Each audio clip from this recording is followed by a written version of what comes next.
For a campaign rally, one of nearly 50 he has held since 2018. Got a little bit predictable. This week, an estimated 20,000 supporters showed up, but there isn't much evidence that the president has grown his base since the 2016 election or that his tried and true strategies are working. In his latest column, Tim Obrien points out his performances have been underwhelming.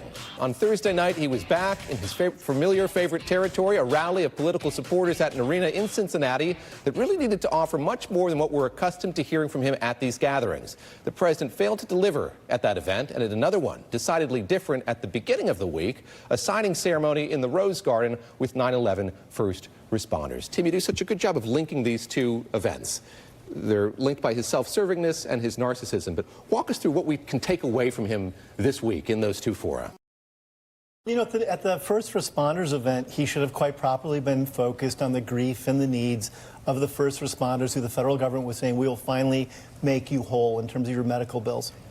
And instead, he began lying about his own involvement with the events of 9/11. He said he was at Ground Zero. He wasn't, et cetera, et cetera. He's been doing this for years. The difference now, he's getting held accountable about it because he's president.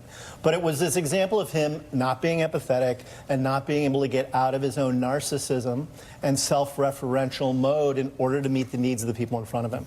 Then you go to Cincinnati, and you have him on a week in which he's been a racist, he's been a xenophobe, he's been horrible on immigration issues, he is completely ill-informed on trade policy, speaking to a rally in Ohio in which his real challenge isn't just to continue to court his base and hit these same themes that he hit that night about Hillary Clinton's emails and Bob Mueller's witch hunt and immigrants are horrible. All of those people there were happy to hear that.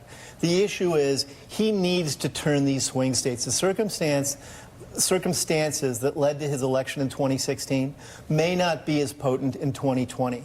And he's only to pad himself against that if he speaks towards those strategic interests. But here's the problem. It's always a mistake to interpret anything Donald Trump does as strategic. He's a visceral animal, and he doesn't really get beyond that into a sophisticated strategic take. Jennifer Palmieri, how has the cultural resonance, the political resonance of those events changed? You had to reckon with them, go up against them in 2016. Right. As you look ahead to this campaign, to another Democratic candidate going up against them, will they have the same power or magnetism or spectacle that they had back in 2016? I don't think they'll have the same power. I do think that they will. They're in a valley right now, and you saw in 18 they didn't have, in the midterms, they didn't have the resonance that they had in 16. But I don't underestimate. Once the Democrats have a nominee, there's a new person to vilify. There's a new person to send her back or lock her up, and they will be. So I think that will give a new fervor for the Trump rally. So I don't think that we should underestimate that they will still be a force, but probably.